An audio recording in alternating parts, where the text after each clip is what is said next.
everyone, today we'll be doing a walkthrough of how to use the YardTools Volume Trader, from simply accessing the bot to how to use its features and maximize its utility. The Volume Trader is the core product of YardTools and has been created through many hours of coding and creating new features to ensure it can be as customizable as possible. The first step, as many of you will have guessed, is to download the Telegram application for either your mobile device or your PC. From there, type in the search bar YardTools Earth, as I'll show here. Oops. And this will give you a list of different bots, so just click on whichever bot and then simply press start. Now, as I already have a instance of the bot going, it's telling me to go back to my bot, but you may instead just get a list of different Telegram links. This is due to high demand, and you may have to use one of the mirrors, so go through the list until you get one that is currently not full. Now press start and you're done. You now have the best bot in the entire shitcoin space up and running. So we'll go to my bot that I currently have running. I already have a few alerts here. Now, so you could just leave it like this. The bot will run. You'll get alerts. So it'll just be alerts for any volume changes at all. And yeah, you could just use it like that. But the reason why the Volume Trader is such a good bot is that you can customize it in a variety of ways. So you can essentially have it so it can only send alerts that will be towards your parameters. So to see these options, you can either type /menu. There you go. This is the options for the bot basically, or you can just press the menu button. Probably the easiest way. And there you go.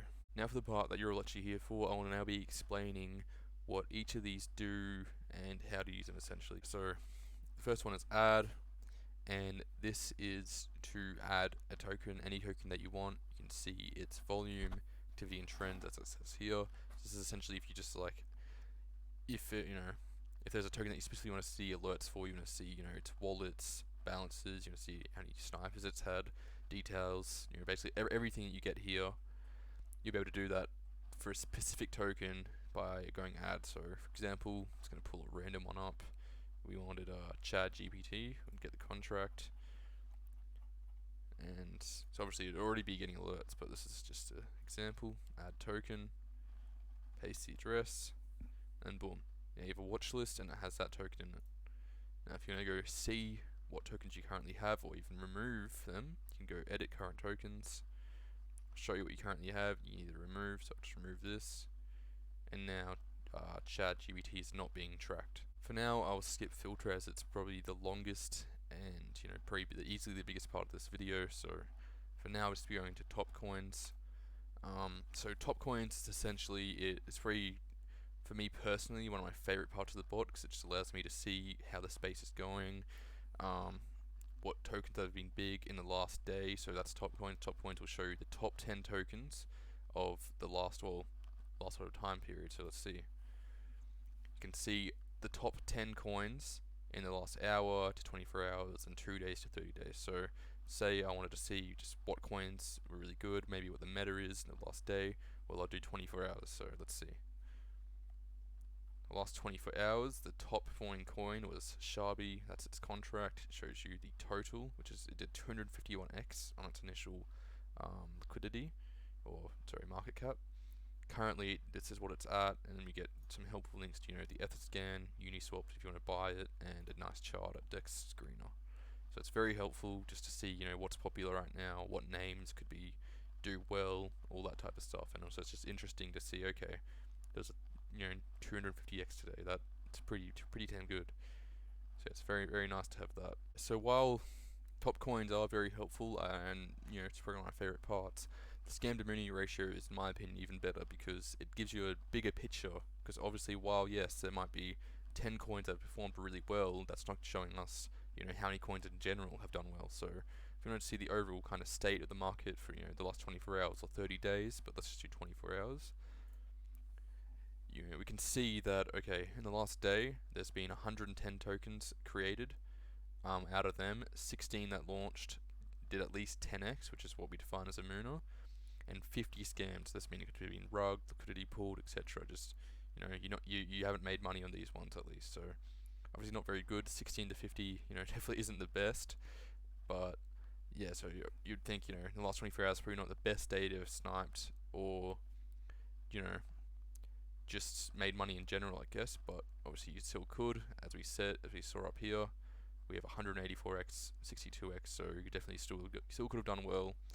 But yeah, it all just depends. It's just a nice way to see, okay, how are you doing currently? Next we have the edit part of the menu.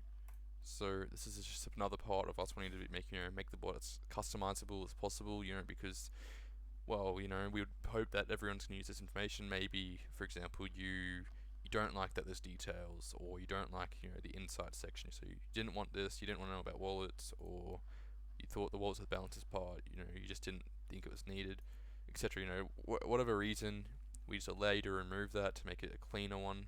If you wanted to, you could literally just have details, and that's it, and the whole bot would just be that little square.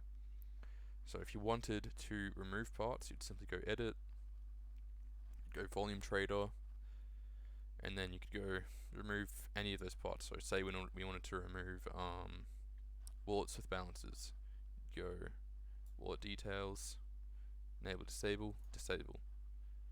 Now, if another alert would have popped up, you wouldn't be able to see the wallet balances. So it's basically simple to that. They all do essentially the same thing here.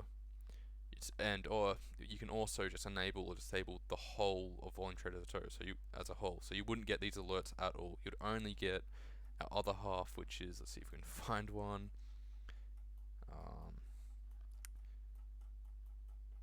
Sorry.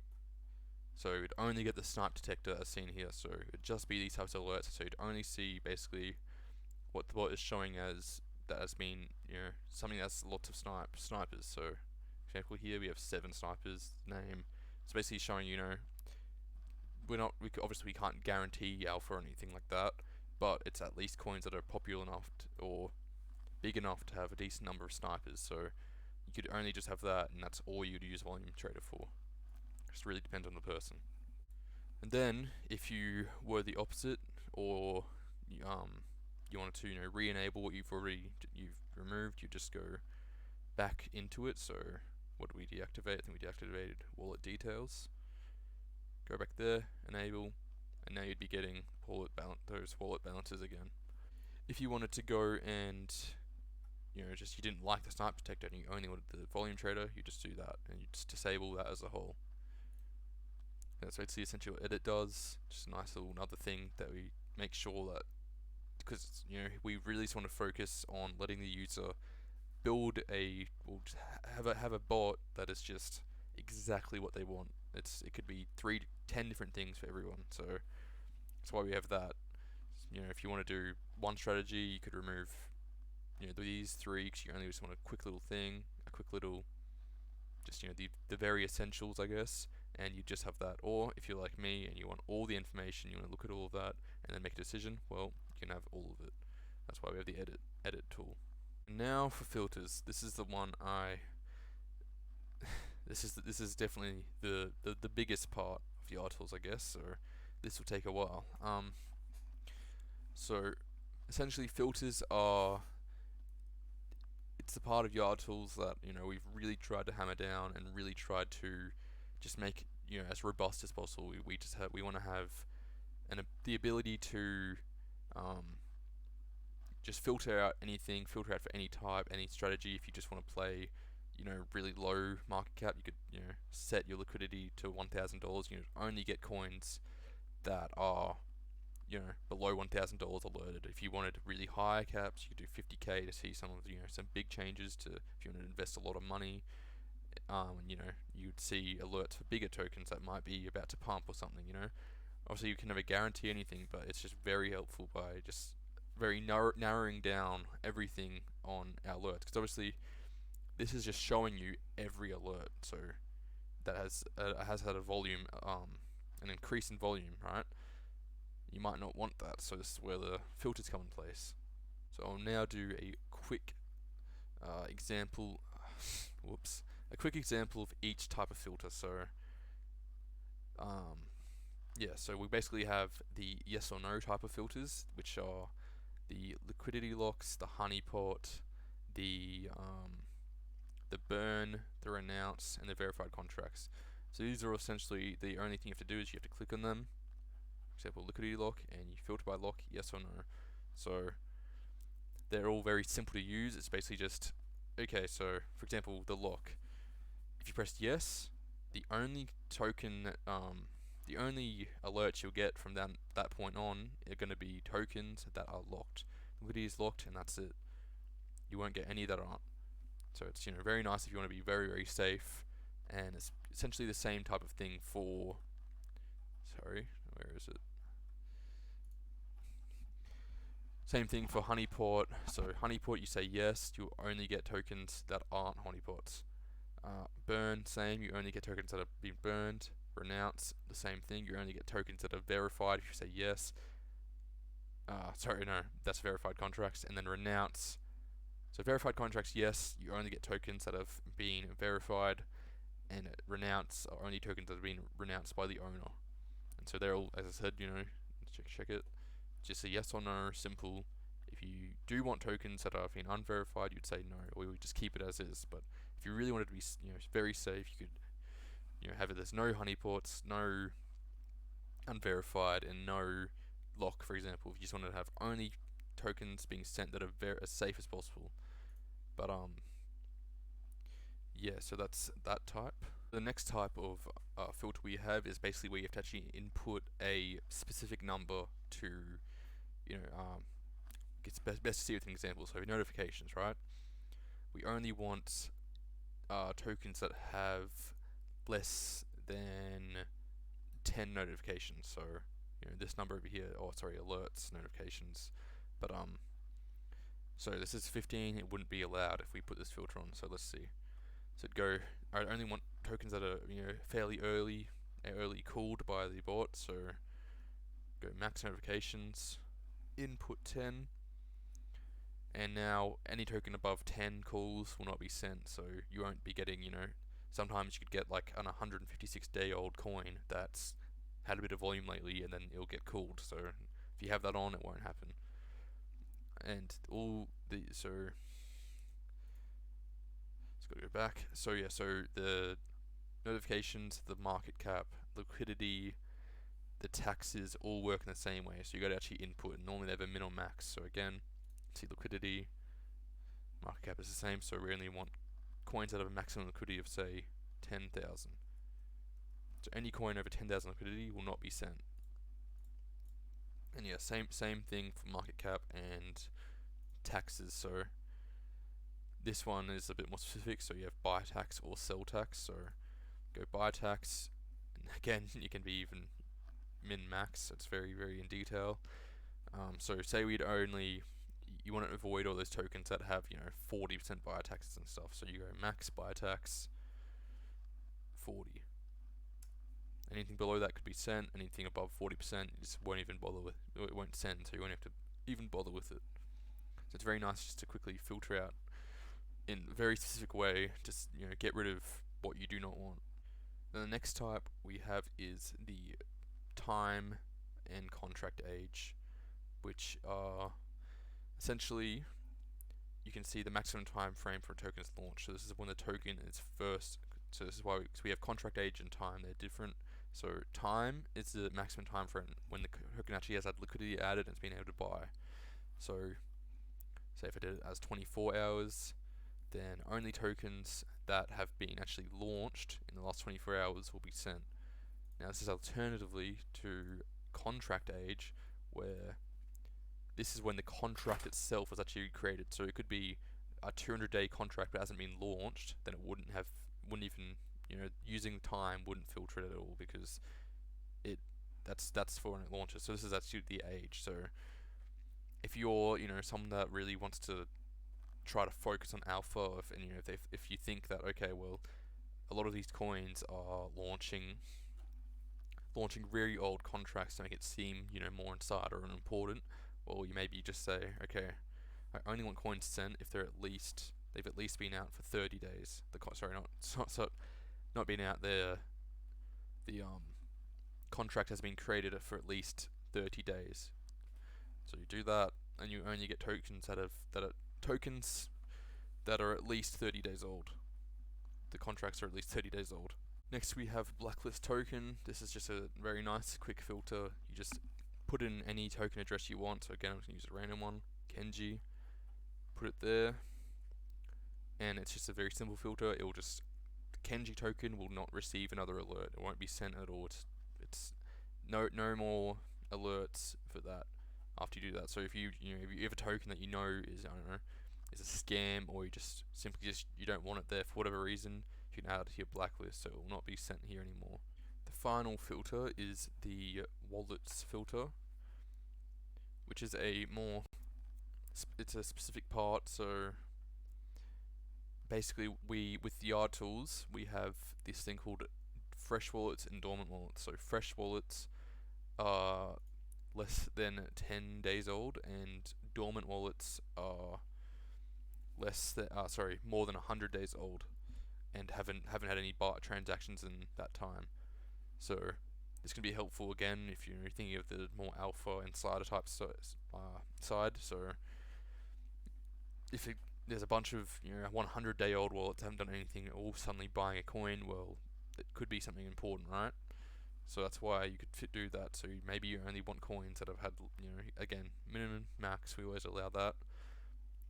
Maybe you want a minimum of 30 dormant wallets buying the coin for you to receive an alert.